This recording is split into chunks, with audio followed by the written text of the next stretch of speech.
Bonjour, je suis Bruno Raschetti, je suis coach depuis 12 ans et aujourd'hui je vais vous parler de la timidité, de celle qui vous paralyse. Vous savez, quand votre cœur s'emballe, que vous rougissez ou que vous pâlissez, quand vos mains sont moites, que vous n'arrivez même plus à parler parfois, ni à bouger d'ailleurs, et en plus quand vous avez l'impression que tout le monde vous regarde. C'est de cette timidité-là que je vais vous parler aujourd'hui. Si vous êtes timide, ces signes, vous les connaissez bien, ils sont la preuve que la timidité a pris le contrôle de vous. Et plus vous essayez de penser à autre chose, moins justement vous êtes à l'aise.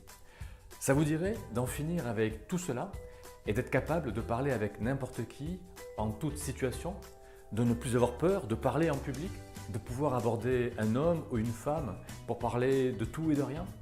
Eh bien, voici 3 techniques qui vont vous permettre de limiter votre timidité, voire de la vaincre si vous répétez régulièrement ces exercices. C'est parti! La première technique consiste à changer d'objectif. Souvent, quand on est timide, c'est parce qu'on a un objectif de performance comme plaire, être à la hauteur ou faire bonne impression. Eh bien, si ces objectifs sont trop difficiles à atteindre, il suffit juste que je choisisse un objectif beaucoup plus facile comme simplement parler. Premièrement, parler est beaucoup plus facile à atteindre et ensuite, ça ne dépend que de moi. Puisque je n'ai pas besoin du regard des autres, de leur jugement ou de leur validation pour valider le fait que j'ai atteint mon objectif.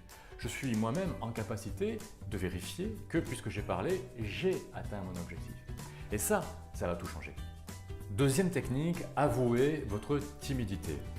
Quand vous rentrez en conversation avec quelqu'un, vous pouvez commencer en disant « Accepteriez-vous qu'un timide comme moi vous parle de… etc. etc. » Vous pouvez même ajouter « Je ne suis pas venu seul, je suis venu avec ma timidité. Elle ne me quitte jamais. Vous ne la voyez pas, mais dès que je vais rougir, vous saurez qu'elle est là. » Ça vous permet en réalité d'en rire, comme je suis en train d'en sourire.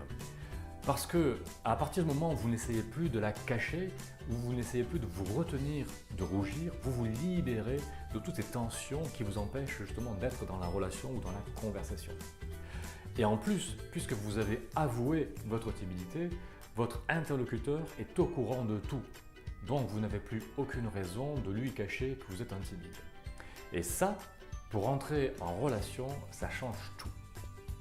Autre point avantageux avec cette technique, c'est que ça vous permet de personnifier votre timidité et de prendre de la distance avec elle.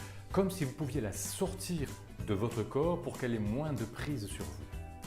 Avec cette technique, votre timidité en réalité vous aide à rentrer en contact avec les autres, alors qu'avant elle vous empêchait justement de rentrer en contact.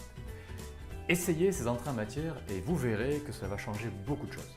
Troisième technique, si vous ne vous sentez pas à la hauteur et que vous êtes impressionné par les autres, arrêtez de vous comparer à eux. Comparez-vous plutôt à vous-même, à la version de vous quand vous étiez plus jeune et moins expérimenté. Puisque, a priori, avec le temps, vous avez accumulé de l'expérience, de la sagesse, vous avez accompli des choses et donc vous avez de la valeur. Si vous prenez conscience de cette valeur, vous gagnez en assurance, vous réduisez l'écart entre vous et les autres et ça vous donne de l'énergie pour justement entrer en relation avec eux. En conclusion, vous allez sûrement avoir de la difficulté à tester ces techniques parce que vous n'avez pas l'habitude et que vous ne vous sentez pas en confiance et en sécurité. Et c'est justement parce que vous avez du mal, que vous êtes un peu inquiet qu'il faut le faire.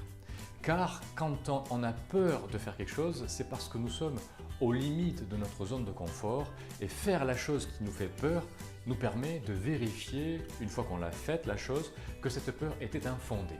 On a donc ainsi agrandi notre zone de confort.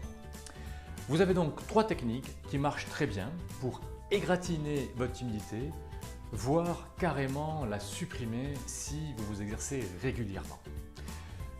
Testez-les et dites-moi ce qui marche pour vous. Et surtout, si vous connaissez des timides, partagez cette vidéo, ça va sûrement leur rendre un grand service. À bientôt!